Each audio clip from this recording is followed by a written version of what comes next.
Louisiana Eats is brought to you with major support from Zatarain's, now celebrating their 125th anniversary.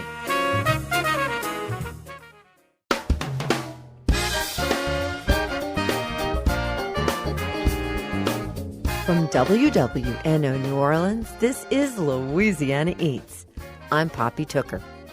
This week, we're going in search of the taste of home. Since our country's founding, newcomers have brought their unique flavors of home with them. After all, food is one of the most accessible ways to learn about other cultures, and the place we can all come together is at the table. In researching her book, New Orleans' Best Ethnic Restaurants, Anne Benoit learned firsthand what it takes for immigrants to achieve the American dream. She'll tell us all about it. Then, we'll visit Fatma and Suleyman Aydin at their Turkish restaurant Fatouche to hear the story of their assimilation.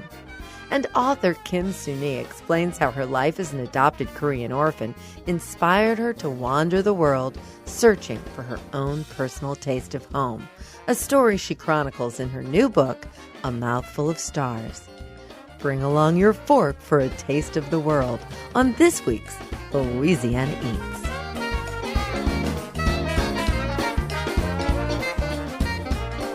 Author Kim Sunee has insatiable appetites for travel, for knowledge, and especially for food. She's the author of the best-selling memoir, Trail of Crumbs, Hunger, Love, and the Search for Home.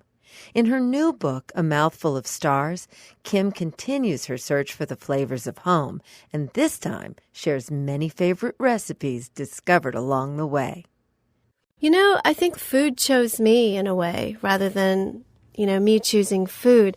But I think as a career or more professionally, it didn't come until much later. For me, it was really poetry and language that I loved the most. And I wanted to be a poet. And of course, my family thought that was the most non-lucrative thing one could ever do. I was actually a writing student at NOCA. That was a difficult program back then. It was way up on Perrier when we had no air conditioning, first of all. And I actually, for some reason, thought I wanted to be a journalist, which had nothing to do really with the type of writing that I love to do. Writing is difficult, but I think I did it because it was a way to make sense of the world, or my world in particular. And I think because I was adopted and I don't really have any true records of who I am, that to actually put something in black and white in print, it gives me my own history, and it gives me a definition, not the defining thing about myself. But writing in general is a way to sort of distill moments, good and bad, or happy and joyful, and so that's why I started writing. And then cooking came along with that, because maybe cooking is the joyful side of sometimes writing can be a little bit more melancholy. So somehow you found your poetry in food? I think so. And recipes are like poems to me. And I think that's why in this new book, A Mouthful of Stars, I've wanted to include poetry. Well, your new book begins with the story of your exploration of your biological heritage in Korea.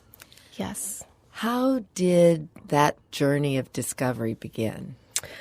There was a Korean edition of my book, Trail of Crumbs, and the publisher invited me, and I went back to Seoul, and I thought I was going there just to be an author and sign books and so forth. And once I got to Korea, there was this, just the media and publicity, and everyone all of a sudden decided they wanted to help me find my birth family. But I also met some other adoptees who were there, and so the journey turned very differently and unexpectedly, and it was pretty emotional. There's a beautiful story about someone who thought maybe he was your brother. Yes. I would get emails every once in a while from Koreans and saying, "Oh, I think you might be my daughter," or "I think you might be my sister," and I don't know why, but I always ignored those. Not ignored them, but I didn't want to imagine that maybe, it was real. And then this one particular man really pursued it, and then I didn't hear from him for a while. But when I was there, he found out I was there, and he contacted the producer who was doing a documentary at the time about my journey. And their story made me understand that, I wasn't alone in this. They had lost their daughter and their sister when she was about 3 years old, about my age, in the same 1970s or so. And, we did the whole DNA test, that story's in the book. But I will remember that he came to the hotel the first time and brought a gift. And it was a beautiful Mont Blanc writing pen, because I am a writer. But he had the words "missing you" engraved on the pen. And then he said, I know that all these years someone has been missing you. And so we ended up having this wonderful friendship, and the DNA tests came back, and it was, they were inconclusive. And so I will have to go back. But he said, no matter what, we can choose family and we can choose home. And sometimes, those are the best family members, the ones you choose. The ones we choose, exactly. So you've been to Korea now multiple times. When you begin to eat Korean food for the first time, are there flavors that somehow trigger forgotten memories in your heart? As a young child, after being adopted, I didn't want cookies or brownies and chocolate and milk and so forth after school.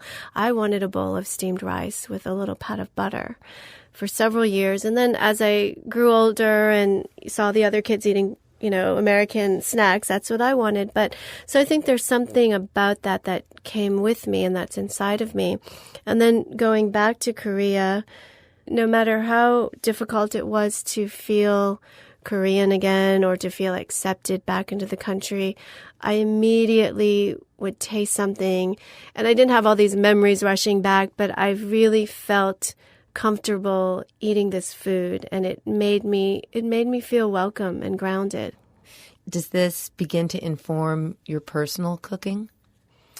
A little bit. When I was in Korea, actually, I bought Korean English cookbooks, grandmother cookbooks, just to kind of see. And I actually took some classes while I was there. But it's not something that I can go to easily and make quickly. Like I can throw together a pasta or jambalaya, something like that. It's a lot more complicated. It's complicated and it's more thoughtful. You have to really want to do it and think about it. More deliberate. You mentioned earlier about your love for poetry. And I have, followed your prose as you have written for periodicals, your work with Cottage Living, and you're renowned, award-winning for your prose. But I really didn't know about the poet in you. So in Mouth of Stars, there's a poem that really touched my heart. And I was wondering if I could get you to read whatever feels the best to you. And tell us a little bit about it.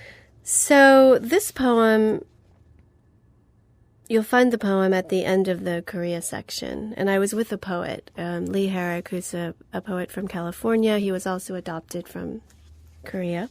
And he took that trip with you? He took that trip with me. We met there, actually.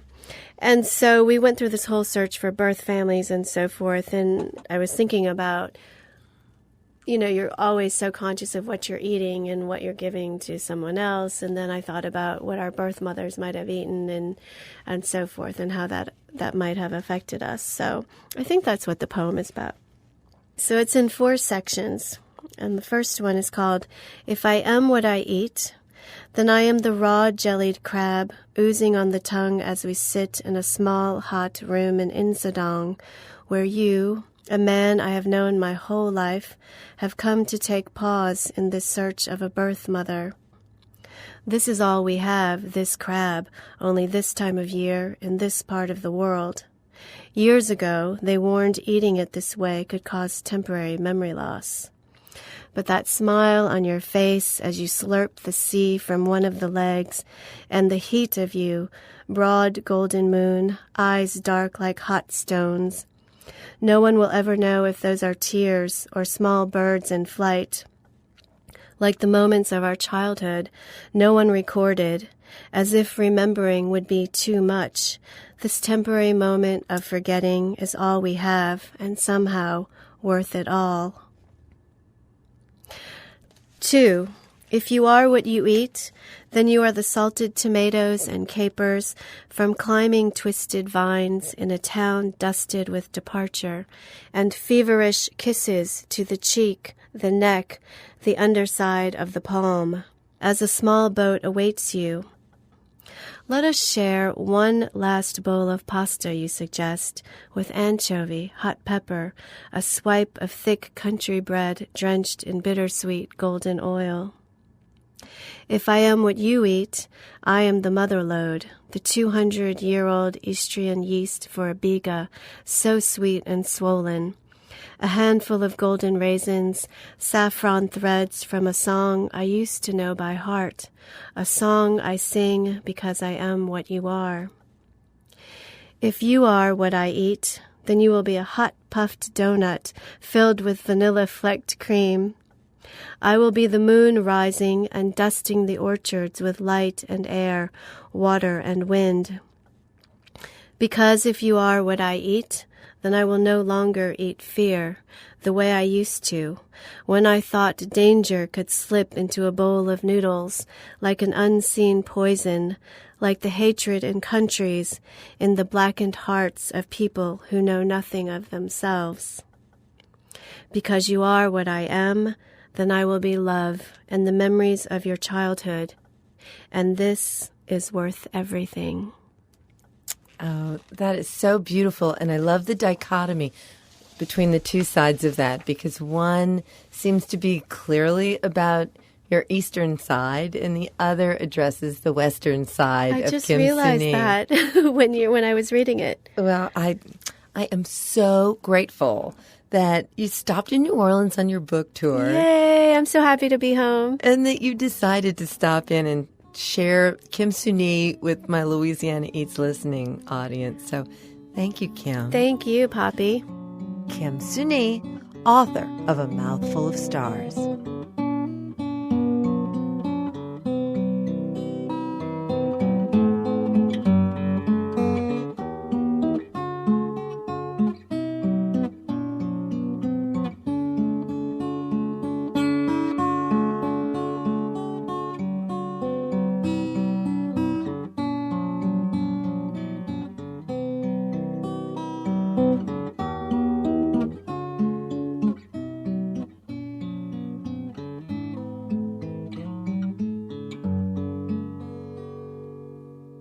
Food isn't just a symbol of cultural identity.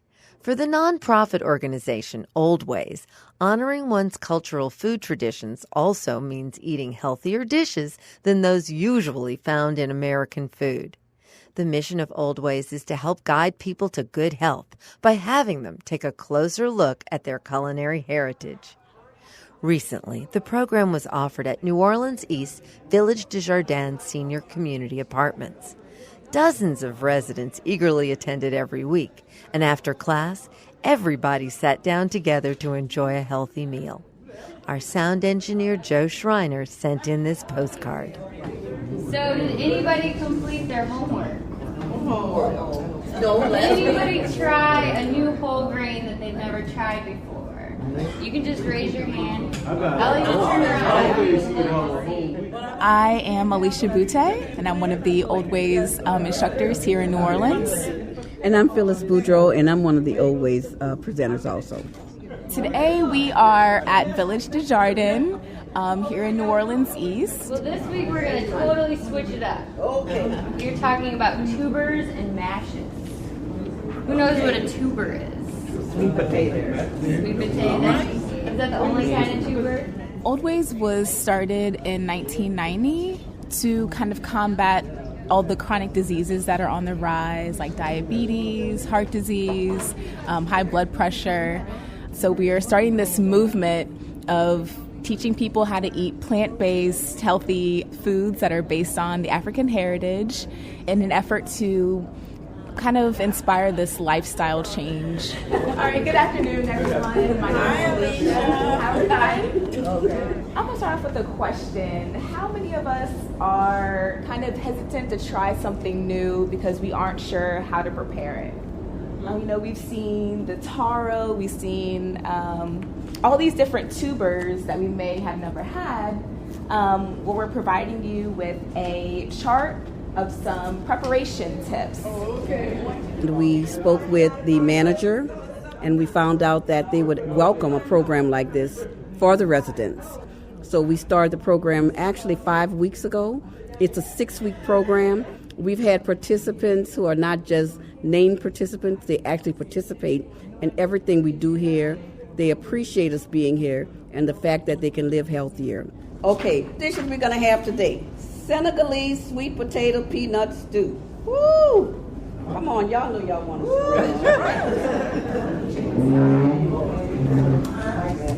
My name is Tony Hatcher. I stay in building 16. To me, it's like spinach and potatoes. It would look like spinach and squash and stuff like that. That's what it looked like to me. But it's healthy. What it is, it's a light food. It's not like something heavy on your stomach. It's about teaching us how to eat healthy. Everybody's supposed to eat healthy.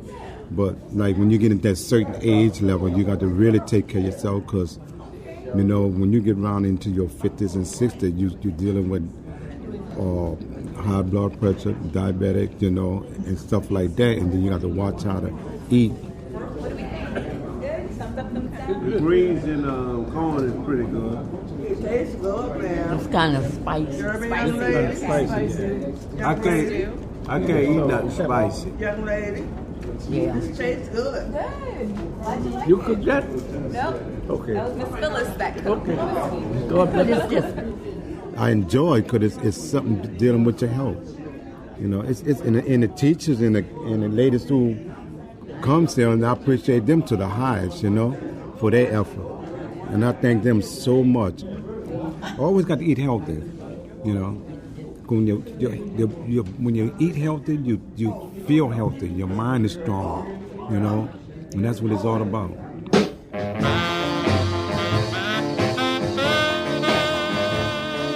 Turkish-born Suleyman and Fatma Aydin are living the American dream. When we come back, they'll tell the story of what it took to achieve that goal. Stay tuned.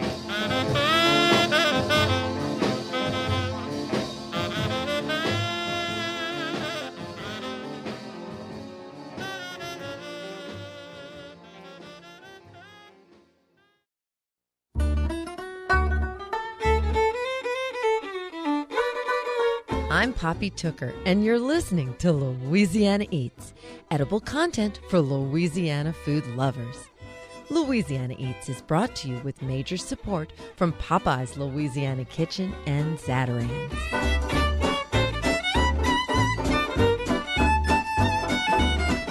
For food writer Scott Gold, fried food in his native New Orleans is a great source of pride. Scott pays tribute to his hometown with this anecdote of how a kitchen in the Lower Garden District responded to one visitor's aggravating request in true Big Easy style. Perfectly fried food is art, and art must be respected, if not revered. Which is why I got a bit nervous recently on an outing to the Irish House restaurant on St. Charles Avenue.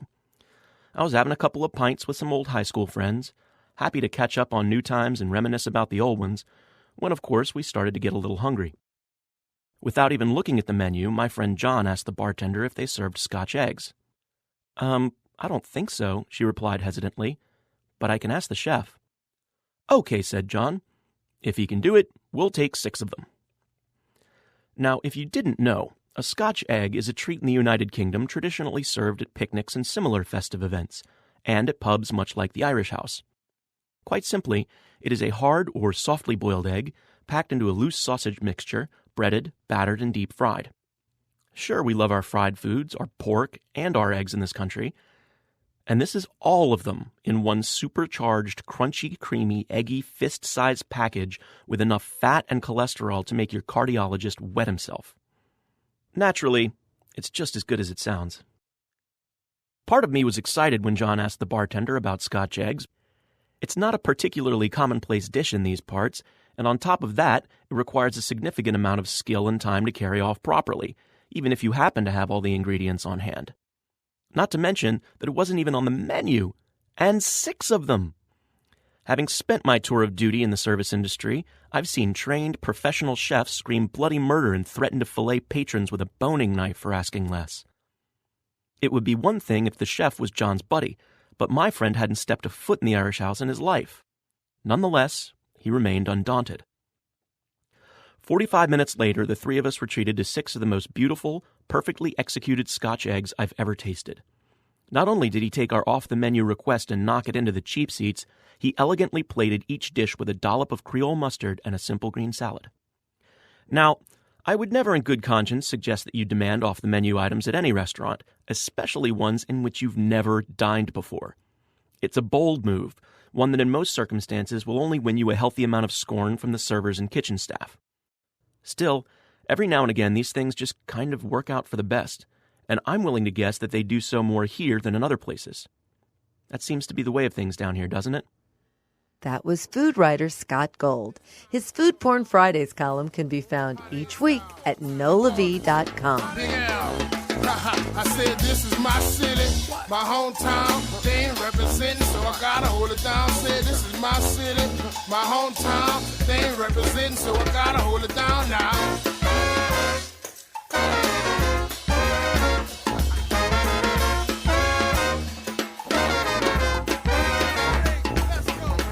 Since there are over 400 ethnic restaurants in the Crescent City, it took Anne Benoit years to research and write New Orleans' best ethnic restaurants. Even though the families she met came from different parts of the world, Anne observed that each generation shares certain characteristics. As I worked with the people in the restaurants, I kind of noticed groupings. The first one I call the Old Worlders. They were born in the old country. They spent most of their life in the old country. They've come here because of some tragic thing that's happening in their country. They speak primarily the language of the old country. They're cooking for members of that expat community and for their family. They're not really cooking for New Orleanians at large. They're trying to bring the comfort of a taste of home to their community. They want to return to the old country, or they want to return a higher economic status, or they want to return their country to the way it was. They want to recover the lost home, whatever it is.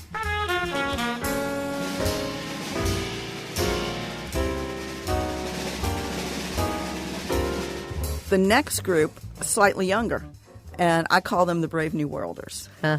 They were born in the old country and may have spent a small amount of their adult years, but they've come to this country and are spending the vast amount of their adult years here.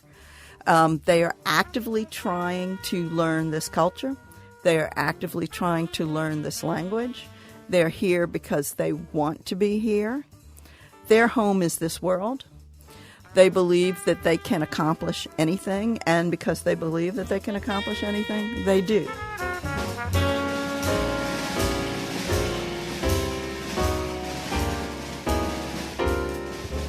The next group is the biculturals. And the biculturals are the children of those first two groups. They live with a foot in each world. Mm-hmm. They're bilingual. They're bicultural. They may have been born in the old country, but they've grown up here. They live in one culture in school and another culture at home. And they very fluidly move back and forth between cultures. They serve as interpreters for their parents and for their grandparents, and interpreters not only of language but also of culture.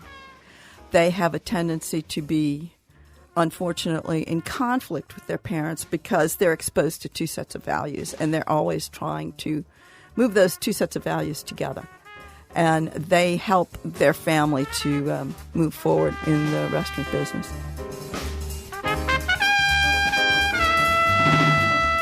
And then the last group I called the romantic retros. They are the children of the biculturals. Their knowledge of the old country is very rosy and filtered through the only good memories told them by their grandparents. They speak the language here. They might know one or two words, which are maybe terms of endearment that their grandparents used to call them.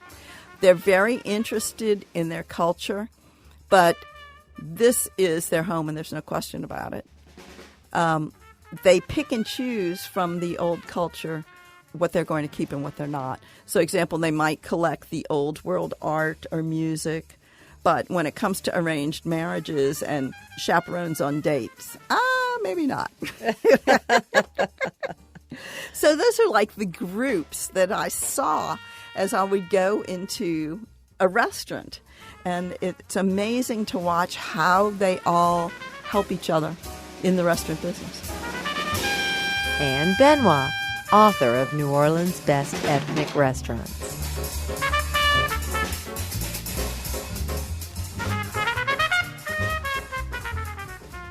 Brave new worlders can accomplish anything, according to Anne Benoit. Suleyman Aydin agrees. Generally, foreigners, when they come in America, they have a goal. They come for something. They come here to make it, send money back home, take care of the family. So that makes them more better workers. They're more opportunistic. If they see something, that they really jump on it. And once the Americans are like, I don't know, my finance, I don't know, this and that, I don't know, I can do it. That doesn't almost not exist in the foreigners, you know. They were like, okay, this is my chance. I'm going to take this chance. That's what I'm here for. So they take a chance. Sometimes they fail. Generally, but if you're working so hard, so you're going to make it. So once you have that goal, is all you got to do, be a little smart and hardworking, and you make it.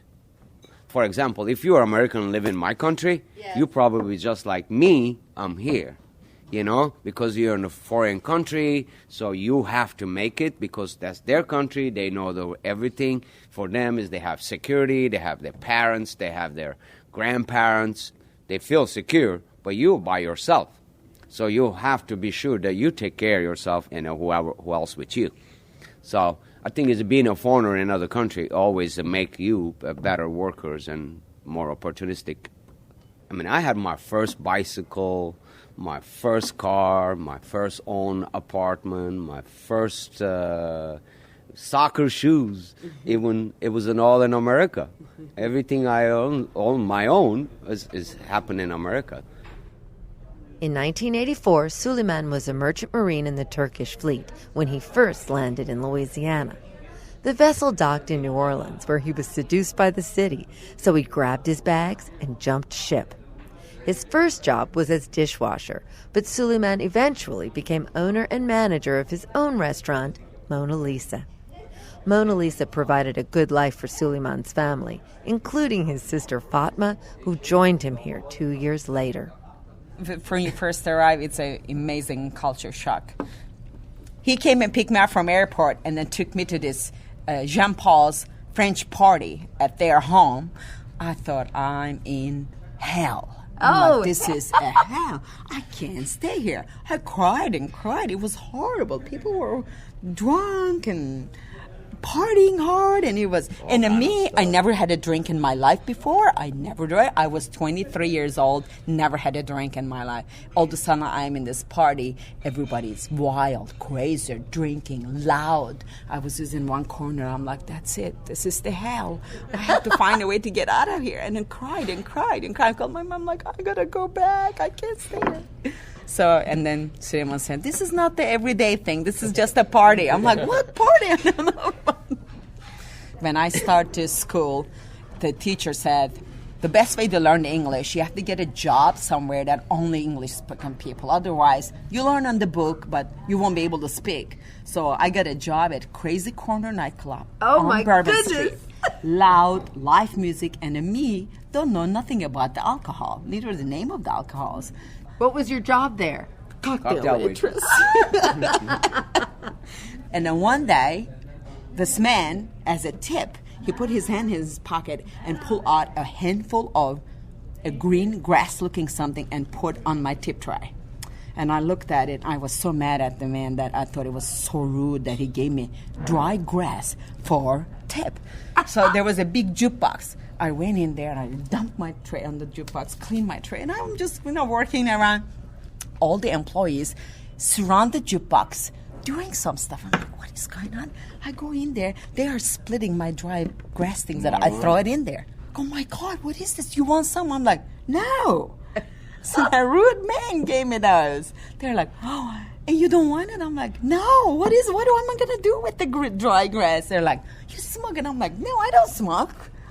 I thought it was I never seen a marijuana in my life before. It was the first time I met marijuana. Fatma and Suleyman worked alongside each other at Mona Lisa for years, eventually growing their operation to include 7 different restaurants, where they learned the business from the ground up. I never cooked in my life in Turkey. None of us cooked, not much, because the mom was a housewife, so she did all the cooking for our house. And only relation we had with the restaurant was our dad worked in a restaurant as a waiter for 40, 45 years. So, but after we moved here, he opened some small restaurant, then he ran that one for 5 years. But other than that, we didn't have much cooking experience or restaurant experience at all. It's all happened in America. The reason for that is in Turkey, it doesn't matter how old you are, as long as you are single, you live with your parents. You have no choice. When you live with your parents, your mom don't work, so she's the housewife, and girls work with the mom in the kitchen and cooks. So boys do not cook at all. So I was cooking with my mother. I learned how to cook little, but never for commercially. Even if our dad owned restaurants, he never asked us to go work in his restaurant. I have never been into his restaurant's kitchen at all. So we only go there and eat and leave. Just cooking is in the Turkish family's home. That's women's job, and women learn how to cook, should learn how to cook. So men, don't do that. Eventually, the siblings opened Cafe Istanbul on Frenchman Street, and then orchestrated its move to the Healing Center on St. Claude Avenue.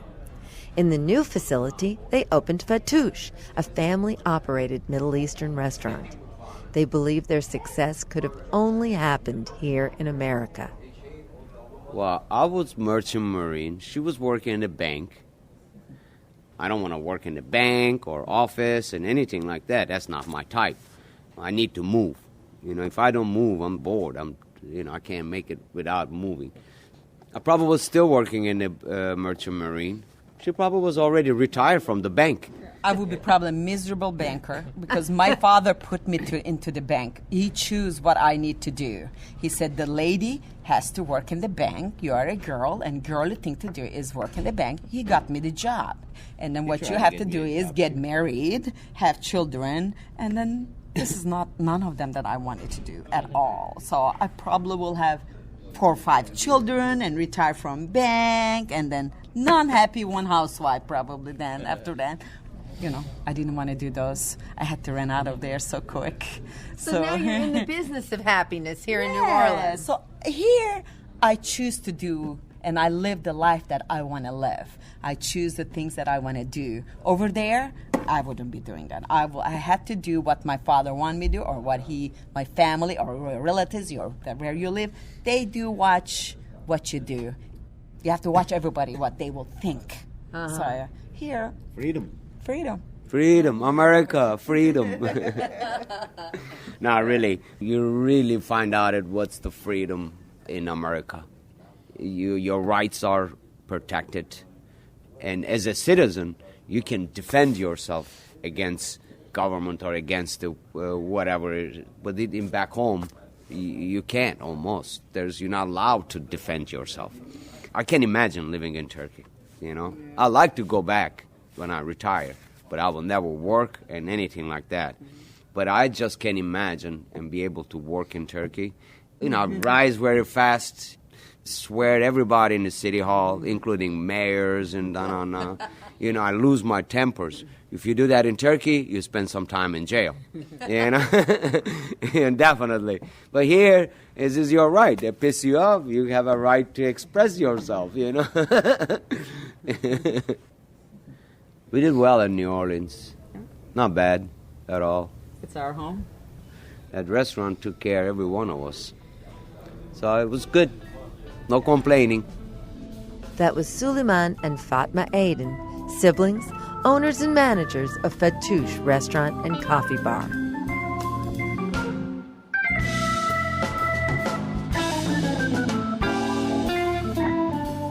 What are those delicious tiny oval nuts often used in Middle Eastern food? Stay tuned, and we'll answer that question when we come right back.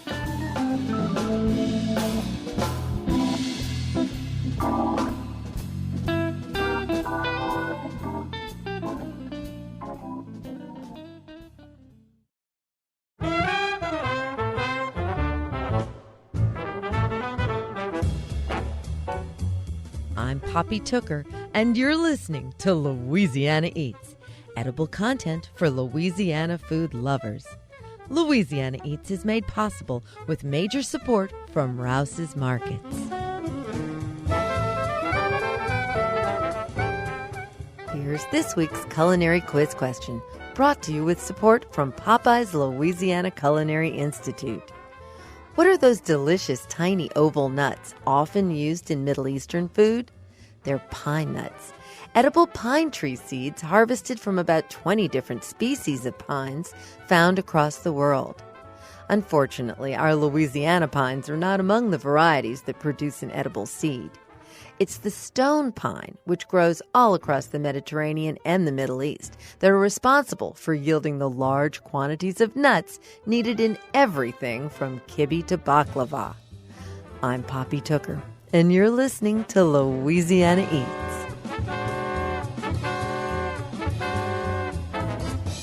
Food blogger Chris J. is our Louisiana Eats man on the road in the northwestern corner of our delicious state.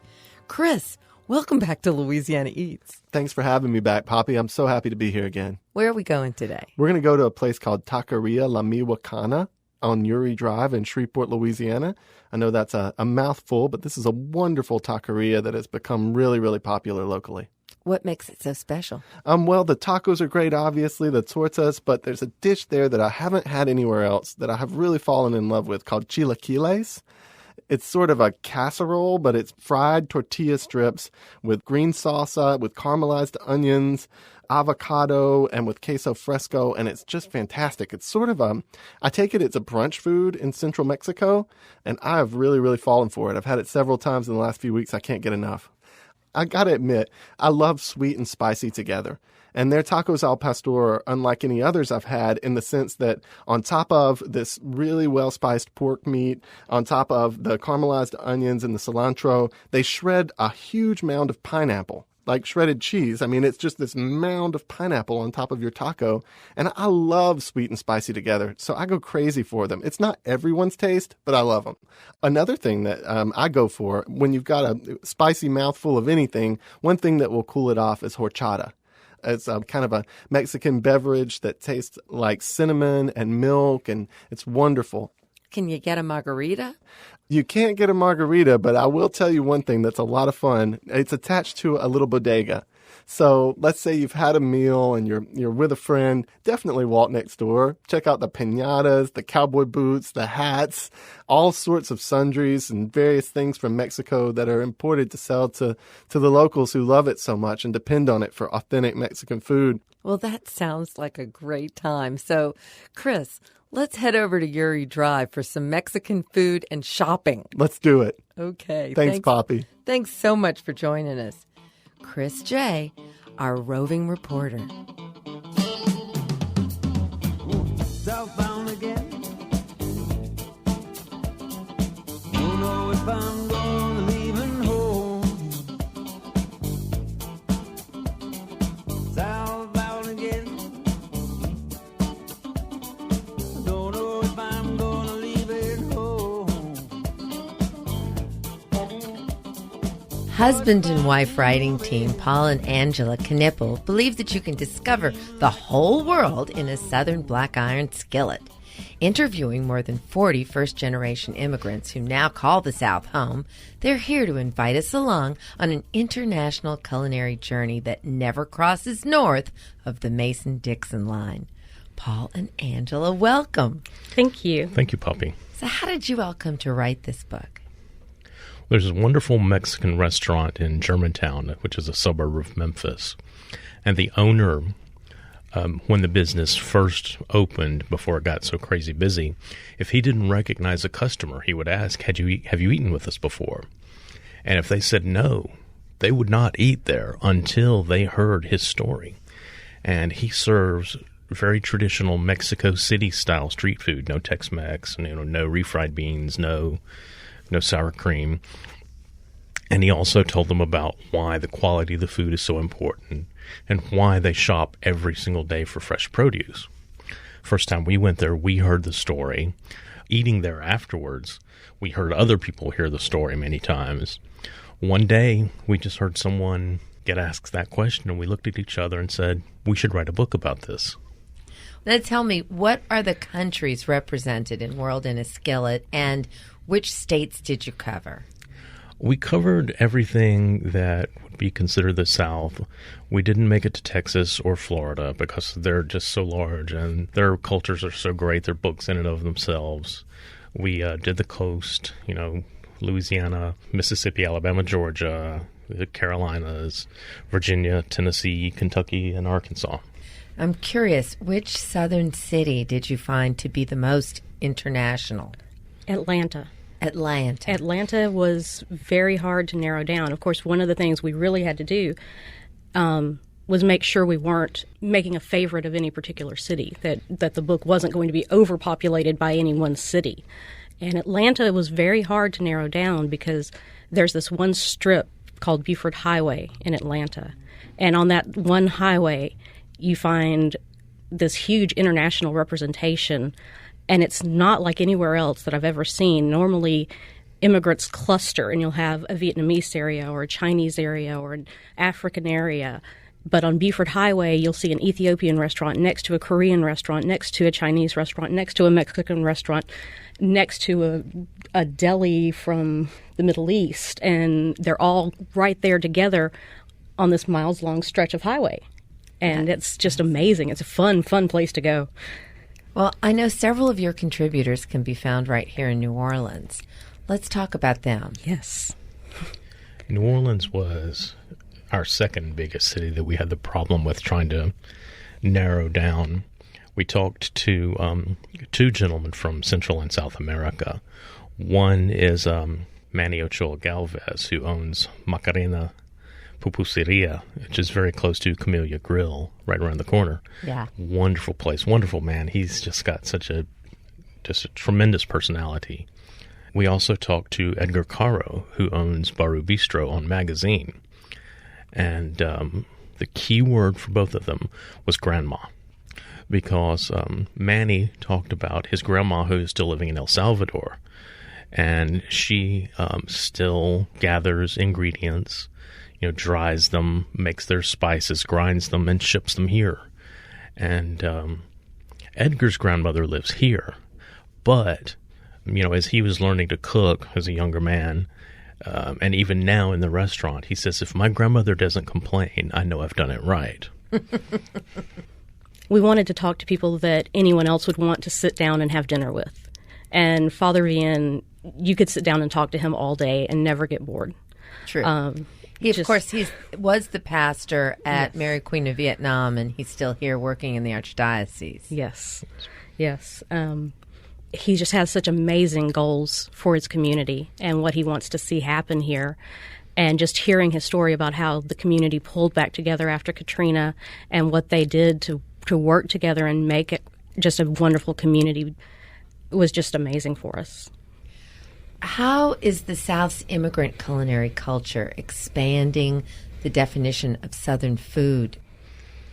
It's so great. Maria Macreso in Bardstown, Kentucky, is a Bosnian refugee. And one thing that's really great is seeing Southern cuisine influencing her, because the best derby pie in town is made by this Bosnian refugee. She owned a restaurant in Bosnia and, of course, had to flee and come here. But now she's being influenced by the South. But we've also seen influences going the other way. Catfish Sushi, a place called Little Tokyo in Ridgeland, Mississippi. Their original location was in downtown Jackson. I think it's still there. Yep. When they first moved there, they were the first Japanese restaurant to open in Jackson, Mississippi. And one of the things they served to try to get people who'd never tried sushi before was fried catfish wrapped in sushi roll. Oh, that's brilliant. And instead of soy, of course, you can also have the soy, but instead of soy, it also comes with a small little bowl of comeback sauce, which, is the remoulade of Jackson, Mississippi. Well, the South has had a reputation of being reluctant to change. And it also has Southern hospitality going on. So how did you all see that factor into the immigrant experience? I don't think we talked to a single person who said they felt unwelcome. We did have a couple of people who worried when we first started talking to them that we might be from immigration. We had to reassure them that no, we're not from immigration. We just want to talk to you. But no one ever said they felt unwelcome in their community. The most difficult thing, though, was for some of the Muslim immigrants. One of the gentlemen from our Kurdish chapter, Rauf Ari, was an electrician in Iraq. Of course, fled Iraq, during the war, and came here and was working here as an electrician in Nashville. And after 9/11, everyone in his company knew he was a Muslim, and everyone started putting a lot of pressure on him. Why did this happen? Osama bin Laden. Why? A lot of ridiculous prejudice that he did face. So he went to his management and said, I can't take this. Can you please just lay me off? I'm going to move on. So he invested in a grocery store, a small market, and has made a big success out of that. Well, did you see any cases of surprising substitutions that immigrants were making for things that they couldn't source? Not really. I mean, I think that's one thing that the South has really opened up with commerce. You find international markets in almost every major city. People are able to bring in things that they couldn't before. And then just like here in New Orleans, you see immigrants growing gardens, like the Vietnamese community has their huge gardens where they're growing their own produce. So we really don't see that many ingredient substitutions because people are able to get most of what they need. Or they'll grow it themselves, exactly. I guess. Yes. Well, I just want to thank you all so much for telling us all of these beautiful tales and the wonderful way you stirred it together in that skillet. So thank you. Thank you for having us. Thank you, Poppy. Paul and Angela Knippel, co-authors of The World in a Skillet.